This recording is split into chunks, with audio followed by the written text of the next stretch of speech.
दोस्तों, तेलंगाना में मुख्यमंत्री के शपथ ग्रहण समारोह हो चुके हैं जिसमें 8 मंत्रियों ने शपथ लिए हैं।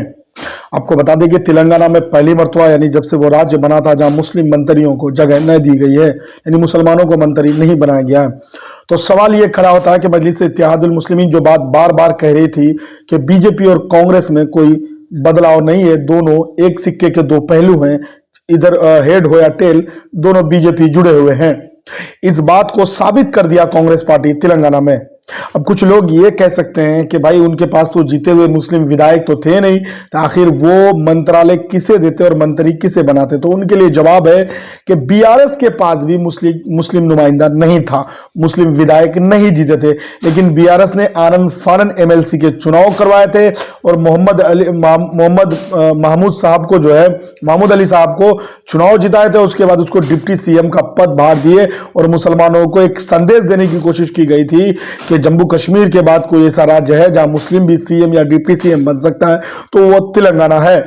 उसके बाद दूसरे चुनाव में उसके बाद बीआरएस ने महमूद अली साहब को होम मिनिस्ट्री का पद भी दिया था, जो बहुत बड़ा पद होता है राज्य के लिए, होम मिनिस्ट्री पद वो भी दिया गया था। लेकिन कांग्रेस पार्टी ने इन तमाम चीजों को सिरे से खारिज कर दिया है।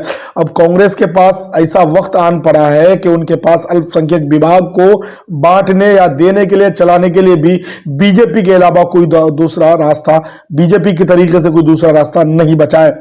आपको पता होगा कि लोकसभा में बीजेपी के पास कोई मुस्लिम नुमाइंदा नहीं होने की वजह से भारतीय जनता पार्टी ने स्मृति ईरानी को अल्पसंख्यक विभाग सौंप दिए हैं।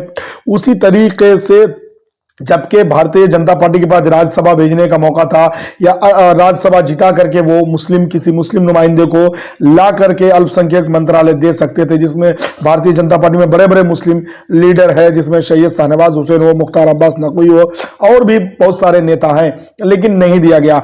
अब वही रवैया कांग्रेस के पास भी है।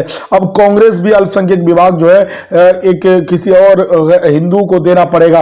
अब कांग्रेस इस बात को साबित करने की फिराक में है कि बीजेपी से बड़ा हिंदू हम है, जिसको मजलिस इत्तेहादुल मुस्लिमीन यानी एआईएमआईएम चीफ असदुद्दीन ओवैसी साहब लगातार शुरू से कहा है कि कांग्रेस अपने आप को साबित करने के चक्कर में है कि बड़ा हिंदू हम है, हमसे बड़ा हिंदू कोई नहीं है, जिस तरीके से वो करने की कोशिश कर रहे हैं।